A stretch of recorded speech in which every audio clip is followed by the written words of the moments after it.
Jika kamu ingin pergi dari situasi yang tidak menyenangkan, yang kamu butuhkan bukanlah situasi yang berbeda, tapi menjadi orang yang berbeda. Halo semuanya, nama saya Michael. Selamat datang di channel saya, Sikutu Buku.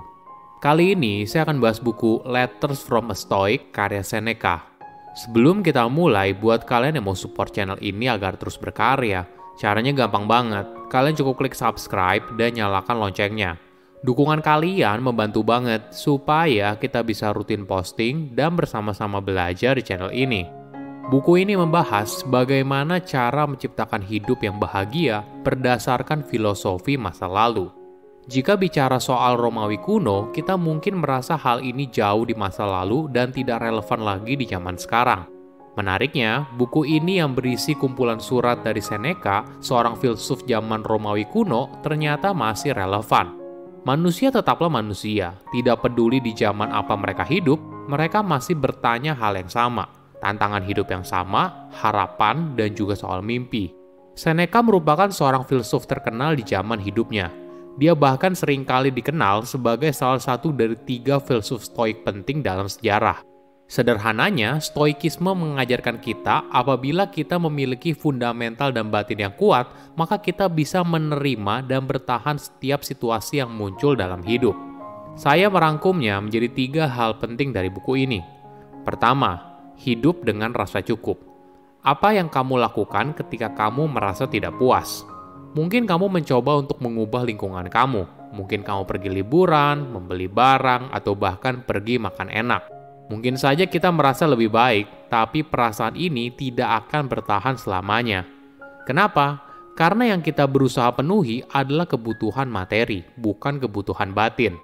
Pada sebuah surat, penulis menjelaskan perilaku orang Romawi kuno yang merasa kalau kamar mandi mereka yang sederhana itu kurang bagus. Perilaku ini boleh dibilang mirip dengan perilaku orang masa kini. Misalnya orang zaman sekarang ingin kamar mandinya mengikuti tren terbaru, dengan cermin bulat, dinding yang keren, dan jendela yang besar. Menariknya, apa yang dulunya merupakan sebuah kemewahan malah menjadi kebutuhan yang harus ada ketika tetangga atau teman kita sudah punya barang tersebut. Bagaimana kalau mencoba pendekatan yang berbeda? Misalnya belajar untuk hidup yang cukup. Cukup adalah kata yang penting dalam hidup. Kita sebenarnya tidak butuh banyak hal untuk hidup. Kita hanya butuh makan, minum, tempat tinggal, dan pakaian. Namun bukan artinya kita harus hidup sengsara, makan dalam jumlah sedikit, tidur hanya di gubuk, dan pakaian seadanya. Bukan, stoikisme fokus pada kesederhanaan. Penulis mengatakan kita perlu makan yang bergizi tapi hanya untuk menjaga tubuh dalam kondisi sehat, bukan untuk mengenyangkan diri atau hanya karena kita mampu. Jika sesuatu sudah bekerja sesuai fungsinya, maka hal itu sudah cukup.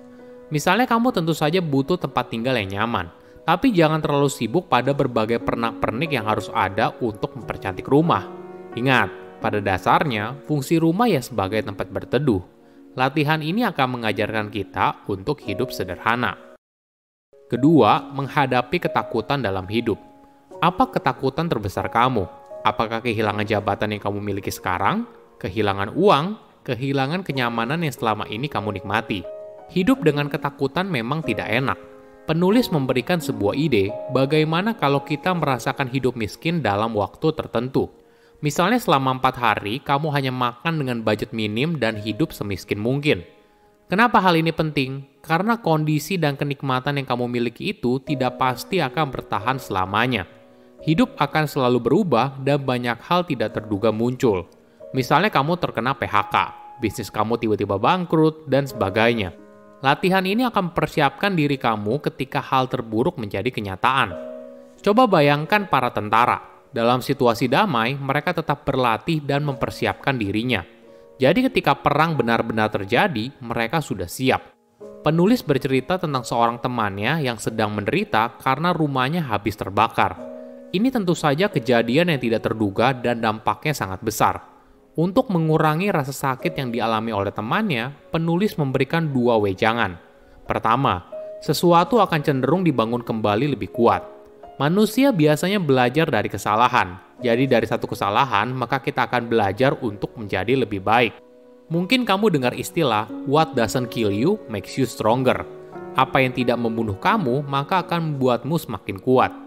Contohnya gini, di Jepang banyak sekali terjadi gempa bumi. Inilah yang mendorong mereka harus menciptakan prinsip pembangunan gedung yang ketat.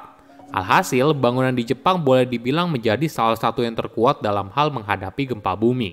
Kedua, mempersiapkan dirimu secara mental untuk tragedi selanjutnya. Sepanjang perjalanan hidup, kita tidak mengalami hal yang mulus. Pasti kita mengalami naik dan turun. Kejadian ini seringkali datang tidak terduga dan dampaknya sangat besar pada mental seseorang. Bagaimana bila kita berlatih untuk berpikir apa saja yang mungkin hilang atau memburuk di masa depan, tidak peduli sekecil apapun probabilitasnya. Ketiga, cara orang bijak memilih teman. Ada orang yang suka curhat mengenai hidupnya kepada orang lain, tapi ada juga yang lebih memilih untuk menyimpan semuanya di dalam hati.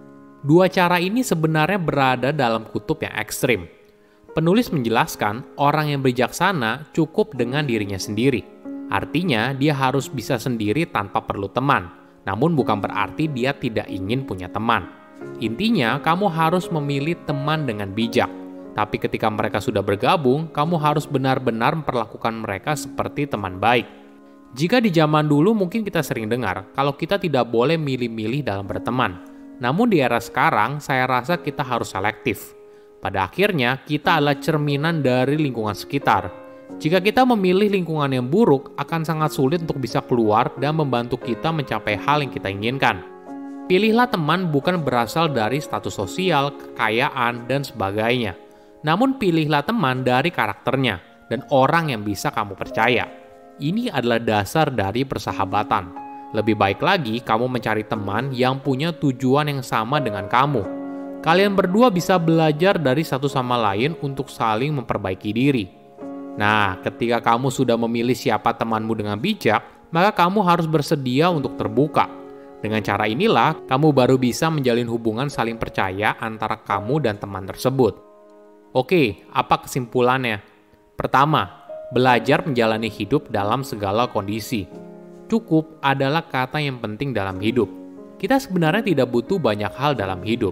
Kita hanya butuh makan, minum, tempat tinggal, dan pakaian. Namun bukan artinya kita harus hidup sengsara, makan dalam jumlah sedikit, tidur hanya di gubuk, dan pakaian seadanya. Bukan. Stoikisme fokus pada kesederhanaan. Kedua, menghadapi ketakutan terbesar dalam hidup. Hidup dalam ketakutan memang nggak enak. Penulis memberikan sebuah ide bagaimana kalau kita merasakan hidup miskin dalam waktu tertentu. Misalnya selama 4 hari kamu hanya makan dengan budget minim dan hidup semiskin mungkin. Kenapa hal ini penting? Karena kondisi dan kenikmatan yang kamu miliki itu tidak pasti akan bertahan selamanya. Ketiga, memilih teman dengan bijaksana.